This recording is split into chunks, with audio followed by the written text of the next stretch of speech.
नमस्कार, मैं आपका दोस्त प्रभात कुमार। दोस्तों, गांधी जयंती की आप सभी को हमारी तरफ से ढेर सारी शुभकामनाएँ। दोस्तों, आज हम चर्चा करेंगे गांधी जी के जीवन परिचय और उनके साथ सामाजिक पापों की। सबसे पहले दोस्तों हम लोग बात करेंगे आज उनके जीवन परिचय की। तत्पश्चात हम लोग चर्चा करेंगे सामाजिक पापों की। दोस्तों, गांधी जी का पूरा नाम मोहनदास करमचंद गांधी था। उनका जन्म 2 अक्टूबर 1869 ईस्वी को हुआ था। दोस्तों, 2 अक्टूबर का दिन हम सभी भारतीयों के लिए बहुत ही महत्वपूर्ण है। 2 अक्टूबर के दिन को दोस्तों भारतीय इतिहास में अहिंसा दिवस, नॉन वायलेंस डे के रूप में मनाया जाता है। गुजरात के पोरबंदर नामक स्थान पर दोस्तों इनका जन्म हुआ था। माता का नाम पुतलीबाई, पिता करमचंद गांधी, पत्नी कस्तूरबा गांधी। विवाह 1883 ईस्वी में 13 वर्ष की आयु में हुआ था। दोस्तों, इनके पुत्रों की संख्या 4 थी, जिनमें पहला पुत्र का नाम हरिलाल, दूसरे का नाम मनीलाल, तीसरा रामदास और चौथा देवदास था। दोस्तों, राजनीतिक गुरु गोपाल कृष्ण गोखले जी थे। इनके निजी सचिव महादेव देसाई, जो 25 वर्षों तक इनकी सेवा की थी। दोस्तों, शिष्या मीराबेन, जिनका वास्तविक नाम मेडेलिन स्लेड था। दोस्तों, गांधी जी दक्षिण अफ्रीका 24 वर्ष की आयु में 1883 ईस्वी में गए। गांधी जी दक्षिण अफ्रीका से 9 जनवरी 1915 ईस्वी को वापस भारत लौटे। दोस्तों, वापस लौटने का दिन हम सभी भारतीयों के लिए बहुत ही खास है। 9 जनवरी को ही भारतीय प्रवासी दिवस के रूप में मनाया जाता है। दोस्तों, गांधी जी दक्षिण अफ्रीका में 21 वर्षों तक समय गुजारे थे। पहली बार गांधी जी दक्षिण अफ्रीका में जेल 1908 ईस्वी में गए। उन्होंने 13 बार अपने जीवन काल में जेल का दरवाजा खटखटाया। कुल 6 वर्ष 5 माह तक जेल में गांधी जी गुजारे थे। दोस्तों, गांधी जी की मृत्यु 30 जनवरी 1948 को शाम 5:17 पर हुई थी। महात्मा गांधी का शहादत दिवस हम सभी भारतीयों के लिए बहुत ही खास है। दोस्तों, 30 जनवरी को ही शहीद दिवस के रूप में मनाया जाता है। गांधी की हत्या नाथूराम गोडसे ने नई दिल्ली स्थित बिड़ला भवन के सामने उगो 3 गोली से कर दी। समाधि स्थल उनका राजघाट नई दिल्ली में बनाया गया। दोस्तों, अब हम लोग चर्चा करेंगे महात्मा गांधी के साथ सामाजिक पापों की। पहला दोस्तों उन्होंने पाप बताए कर्म के बिना धन। दोस्तों, कोई भी व्यक्ति कर्म के बिना यदि धन प्राप्त करता है तो यह समाज के लिए एक अभिशाप है। जैसे प्राचीन काल में अभिजात्य वर्ग, साहूकार, जमींदार, ये सामंत वर्ग सभी ऐसे थे जिनके यहाँ मजदूर किसान वर्ग काम किया करता था, लेकिन उसके कार्य के बराबर उसे कीमत नहीं मिलती थी, जिसने समाज में अव्यवस्था, भूखमरी, गरीबी, बेरोजगारी आदि की स्थिति पैदा की। अतः हमें ऐसे पापों से बचना चाहिए और अपने जीवन से त्याग देना चाहिए। दूसरा पाप, आत्मा के बिना सुख। दोस्तों प्लीजर विदाउट कॉन्शियसनेस।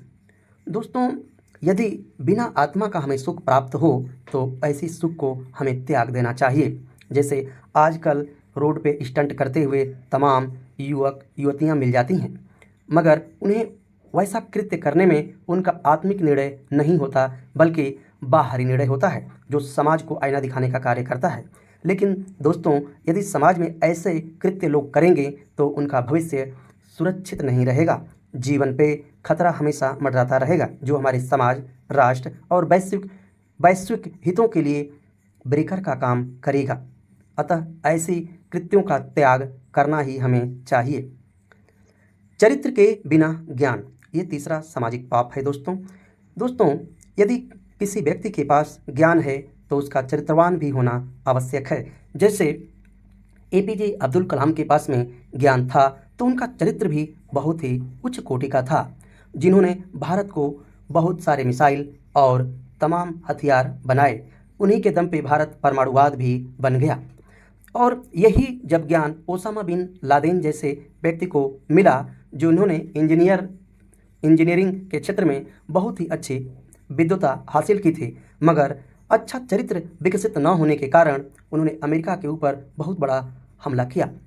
तो दोस्तों, यह एक वैश्विक स्तर पर बहुत ही खतरनाक स्थिति पैदा किया। अतः यह कहा जाता है और गांधी जी ने कहा कि यदि ज्ञान हो तो उसके साथ में चरित्र भी होना जरूरी है। नॉलेज विदाउट कैरेक्टर नहीं होना चाहिए। चौथा, सिद्धांत के बिना राजनीति। दोस्तों, यदि कोई व्यक्ति राजनीति प्रक्रिया में भाग लेता है तो उसके पास एक अच्छा सिद्धांत होना चाहिए, एक अच्छा सद्धर्म होना चाहिए। दोस्तों, धर्म का मतलब है धारण करने योग्य, जिसे कोई व्यक्ति धारण कर सके, ऐसा एक सिद्धांत होना चाहिए और उसी सिद्धांतों पर उस राजनीति का संचालन किया जाना चाहिए। दोस्तों, पांचवा, नैतिकता के बिना व्यापार, कॉमर्स विदाउट मोरलिटी।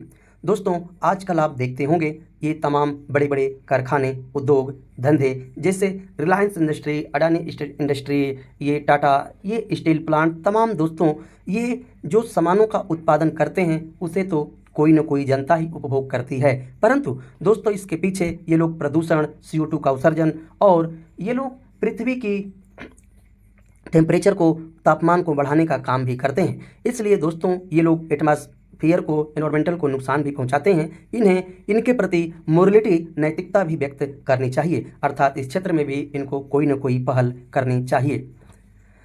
दोस्तों, छठा पाप है मानवता के बिना विज्ञान। दोस्तों, विज्ञान बहुत अच्छा चीज़ है।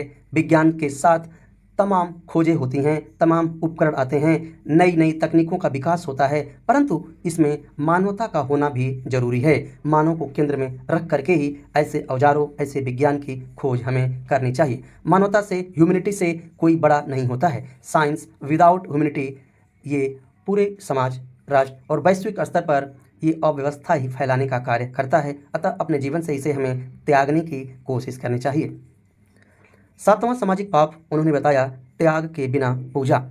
जो भी पूजा अर्चना अथवा मठों पर जो भी बैठते हैं, पूजा करते हैं, तो ऐसे व्यक्तियों में त्याग की भावना होनी चाहिए। दोस्तों, आज तो ऐसा हमें नहीं दिखाई देता। जैसे आसाराम बापू, राम रहीम जैसे ये व्यक्ति भी निकलते हैं जो पूजा का ढोंग करके और लोगों को ठगने का कार्य करते हैं। दोस्तों, ऐसे हमें लोग राष्ट्र को, समाज को और वैश्विक स्तर पर भी, अंतर्राष्ट्रीय स्तर को भी छवि खराब करते हैं। तो हमें त्याग नहीं है तो पूजा की भावना में नहीं आना चाहिए। दोस्तों, त्याग के बिना पूजा अर्थात worship without sacrifice no allow. दोस्तों, इसी के साथ हम आपसे विदा लेते हैं। नमस्कार। और आप सभी को दोस्तों महात्मा गांधी की जयंती की पुनः हमारी तरफ से ढेर सारी शुभकामनाएं।